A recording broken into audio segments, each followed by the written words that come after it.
ইলিশ মাছ যেভাবেই রান্না করেন না কেন, ইলিশ মাছ কিন্তু খেতে অসম্ভব মজার এবং এটি অনেকের কাছেই একটি প্রিয় মাছ।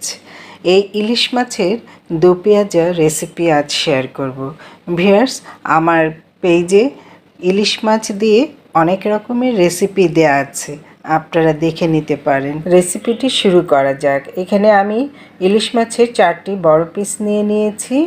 এখানে পেঁয়াজ কুচি, কাঁচামরিচ কুচি নিয়ে নিয়েছি। পর্যাপ্ত তেল দিয়ে পেঁয়াজটা দিয়ে দিলাম, এরপর কাঁচামরিচও দিয়ে দেব। পেঁয়াজটা আমি নেড়েচেড়ে একটু লাল করে নেব। পেঁয়াজটা লাল হয়ে এলে কাঁচামরিচটা দিয়ে দিচ্ছি। কাঁচামরিচটাও এইভাবে হালকা ভেজে নেব এই পেঁয়াজের সঙ্গেই।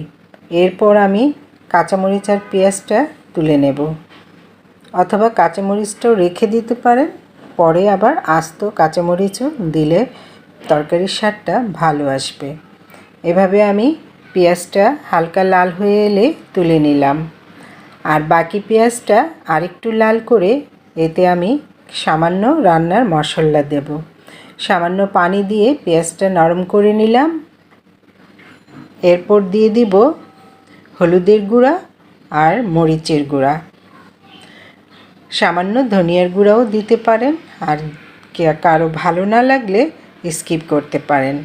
এভাবে দিয়ে আমি মশলাটা কষিয়ে নেব। ভিউয়ার্স, আমরা জানি যে ইলিশ মাছে বেশি মশলা দিতে নেই। এবার আমি মাছগুলো দিয়ে দিলাম।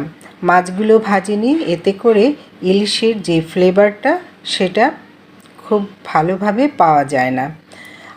আপনারা চাইলে ভেজে খেতে পারেন, কিন্তু আমি ভাজিনি।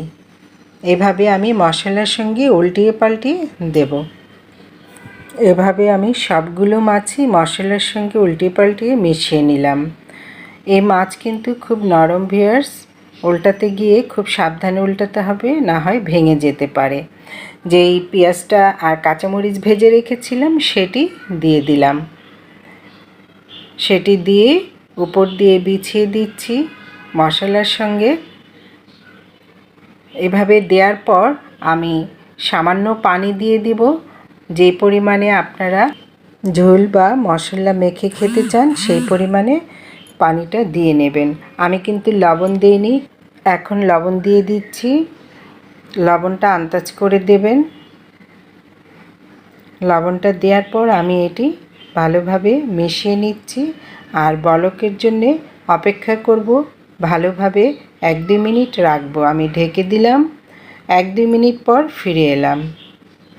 খুব সুন্দর, দেখুন উপরে তেল ভেসে এসেছে। এভাবে 4-5টা ঝাঁকানাকা দিবেন, তার তেলটা সব কিছুর সঙ্গে ঝোলের মিশে যাবে। ভিউয়ার্স, ভিডিওটি ভালো লাগলে পেজটি ফলো দিয়ে লাইক কমেন্ট করে দিবেন। আর যারা ইউটিউব চ্যানেল থেকে দেখছেন তারা চ্যানেলটি সাবস্ক্রাইব করে পাশে থাকা বেল আইকনটি প্রেস করে দিবেন। তো ভিউয়ার্স, শেয়ার করে দিবেন অন্য বন্ধুদেরকে দেখার জন্যে। গরম ভাত, পোলাও, এমনকি খিচুড়ির সঙ্গে খেতে কিন্তু অসাধারণ।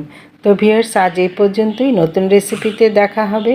সেই পর্যন্ত ভালো থাকুন। আসসালামু আলাইকুম। আল্লাহ হাফেজ।